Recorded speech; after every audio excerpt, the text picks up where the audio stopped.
lagi di ruang tamu, bukan ruang riung, bukan ruang makan, bukan ruang makan, bukan ruang tidur, tapi ruang riung. Nah, kembali lagi ngobrol bersama Ucai Reborn. Anjir. Anjir. Enak jangan Uniborn, Born in line. Born in Line.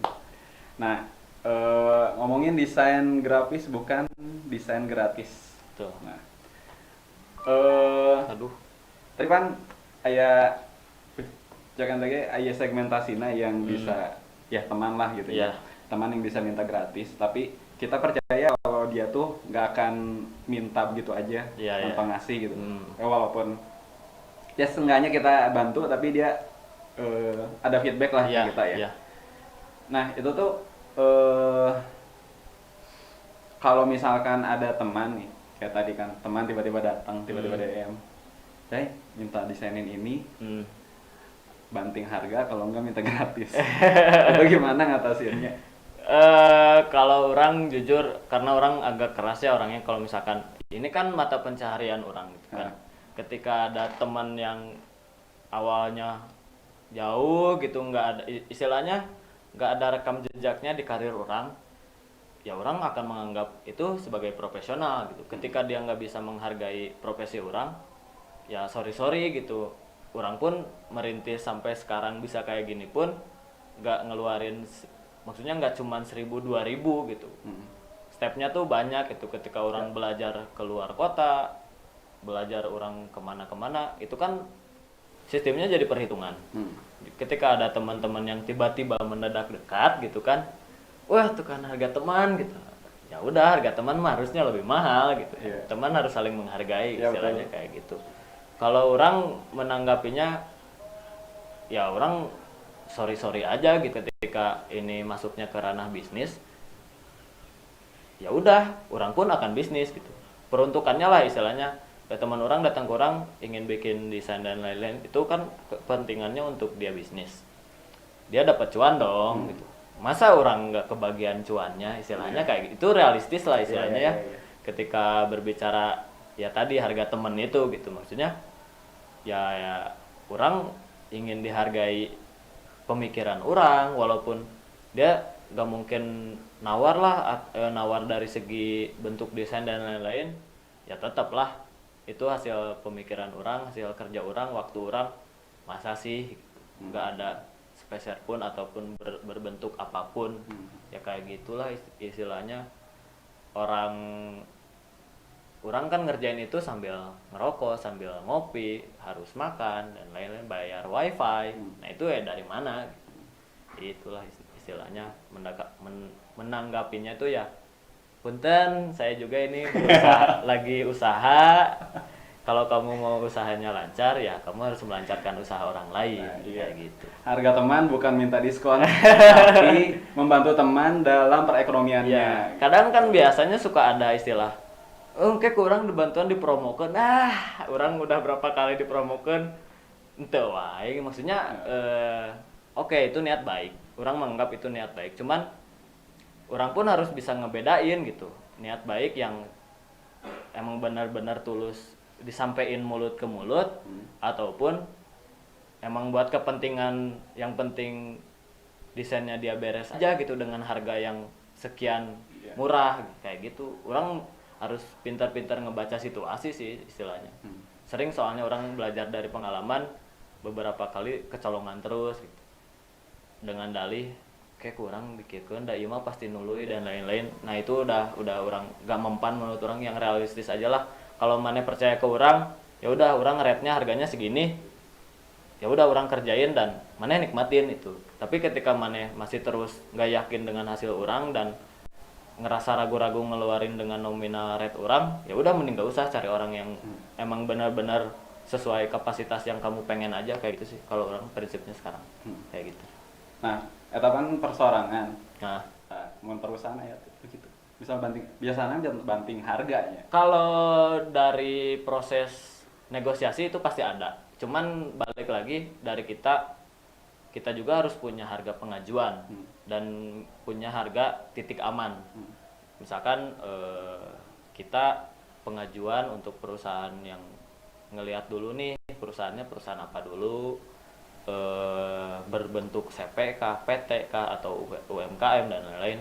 Nah itu misalkan kita punya harga pengajuan di angka yang di up dulu berapa persen gitu. Misalkan goceng nih 5.000, terus si perusahaan itu ibaratnya kalau misalkan rezeki kita ya dia gak akan nawar. Kalaupun itu rezeki kita masih di situ tapi nggak sesuai, ya sok negosiabelnya berapa gitu. Misalkan jadi 4.000, ya ketika menurut kita worth it, ya udah ambil aja kayak gitu sih. Kita harus punya patokan harga di bawahnya, mentoknya berapa, nge-up-nya berapa, kayak gitulah pinter-pinternya sih sebenarnya. Itu. Nah, kan ini kan desain grafis kan ya bentuknya jasa gitu ya. Nah, Jasa kan gimana sih ngambil apa sih atau nentuin harga dari apa yang kita lakukan gitu. ya kalau Bikin nentuin harga itu balik lagi ke kapasitas kita, terus portofolio sih intinya yang bikin si klien bakal jadi benar-benar percaya tuh ngelihat portofolio kita, hasil kita kemana aja, kita pernah bisnis dengan siapa aja. Nah itu tuh berpengaruh banget sih kalau ke rate gitu. Ya kadang orang selalu nyoba-nyoba, misalkan kebetulan dapat klien dari perusahaan segini lah yang agak gede gitu, ya udah orang tembak harga aja segini, des dia mau apa enggak. Soalnya kalau namanya perusahaan nggak mungkin langsung tiba-tiba datang ke satu instansi gitu, pasti dia juga selalu comparing gitu hasil portofolio orang lain dengan kita tuh, itu udah kayak kompetisi lah gitu, mainin rezeki kita di mana gitu. Ya udah akhirnya apa namanya, nentuin harga itu nembak aja sih, itu Nembak aja. aja ya. Nembak, Jadi nembak. dengan ya kita ngeliat kemampuan kita sendiri Iya. juga ya.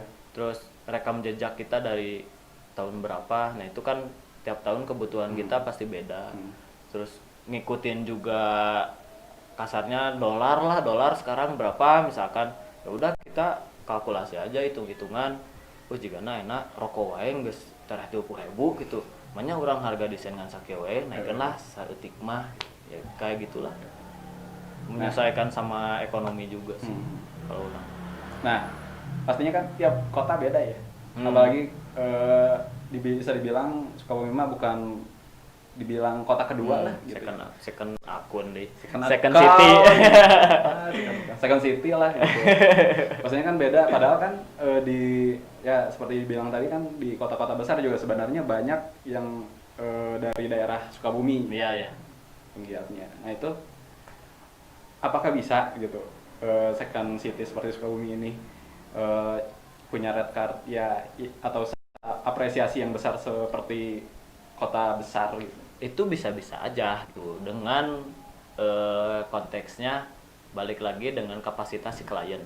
Sebenarnya si klien tuh kan pintar juga. Kadang si klien tuh ada yang udah paham, ada yang lebih banyak dari kita referensinya. Ketika kita bikin red card dengan sekian, si klien pun ini jatuhnya nggak mau ada yang dirugikan gitu. Selagi orang yang jual jasa, orang pun nggak mau merugikan, orang nggak mau dirugikan, gitu pun si klien gitu.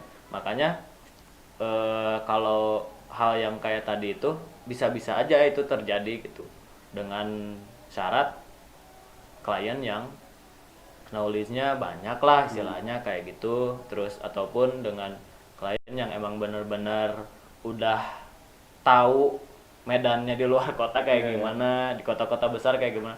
Gening di Jakarta mah sekian, terus di Sukabumi mah beda seetik rada turun. Ya karena balik tadi gitu, kebutuhan di sana dan di sini tuh akan beda. Iya.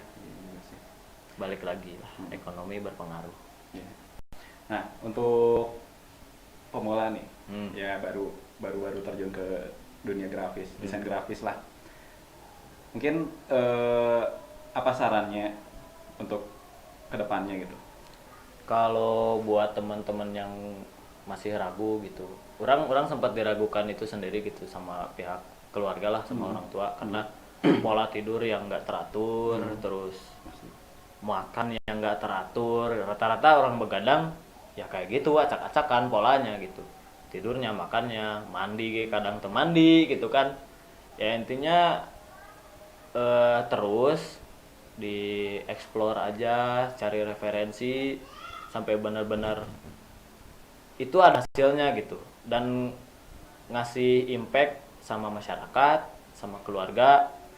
Nah itu bisa disebut ya kalian udah berhasil.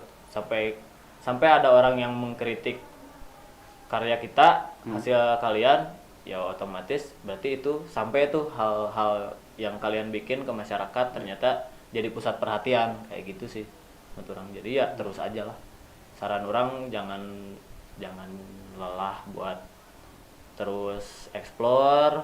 Terus ini tempat juga jadi berpengaruh, tempat tongkrongan, sebisa mungkin kalian harus bisa fleksibel lah. Intinya kita memposisikan diri sebagai orang yang jualan gitu, yang jualan, kita orang yang butuh ilmu, kita yang butuh penghasilan.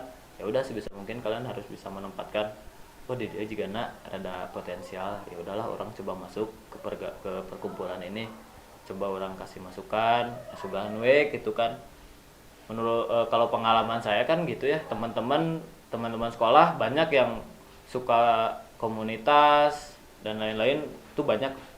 Maksudnya ketika kita punya brand image sebagai orang yang bikin desain, otomatis kita pasti di notice duluan gitu. Orang terdekat lah istilahnya.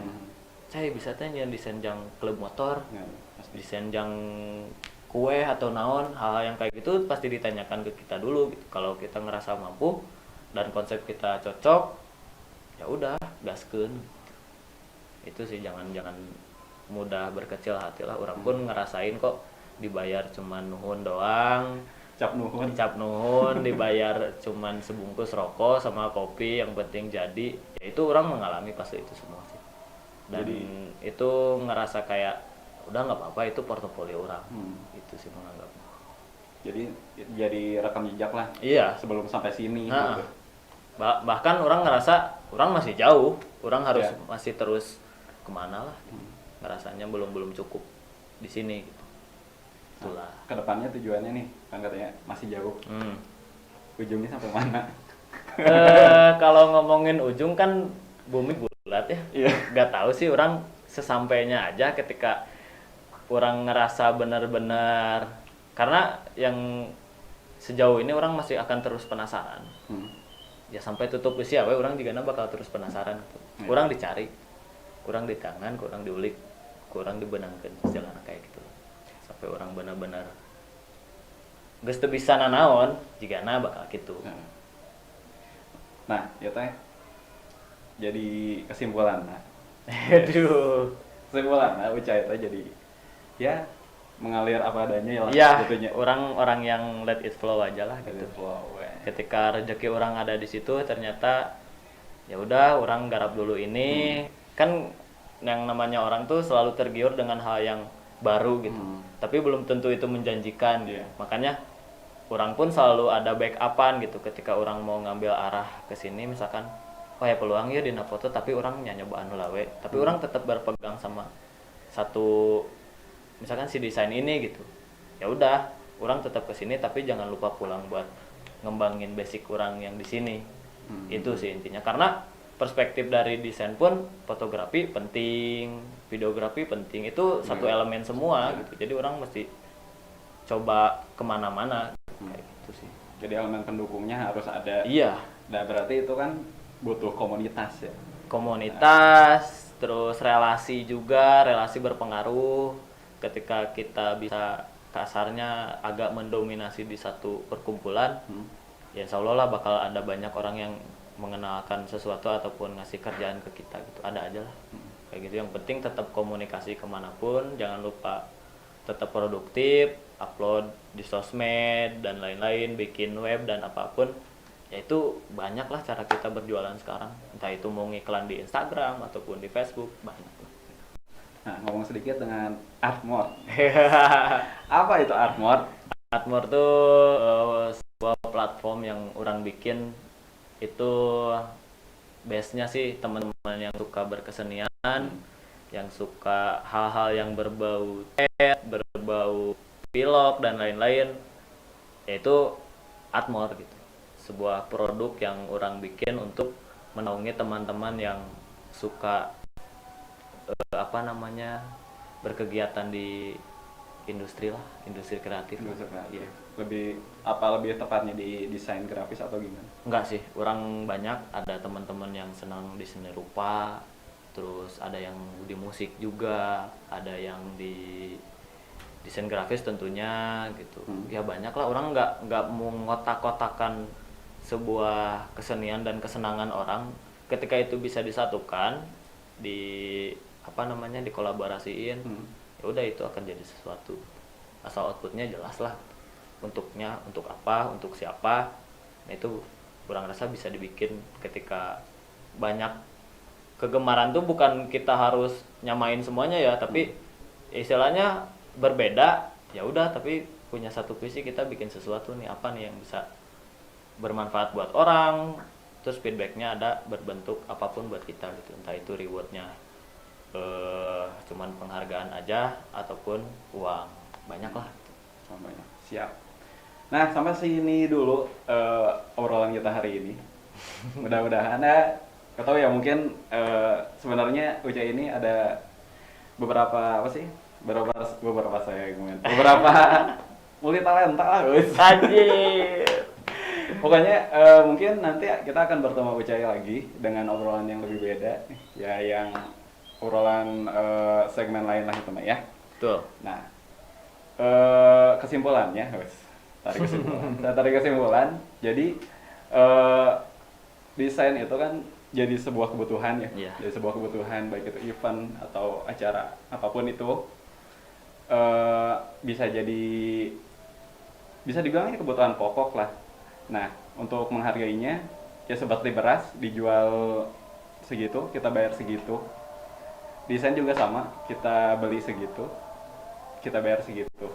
Jadi apresiasi karya anak-anak lokal seperti Ucai ini dan teman-temannya. Ya banyak Cara mengapresiasi bisa apa aja sih. Nah iya, Instagram apa, Cai?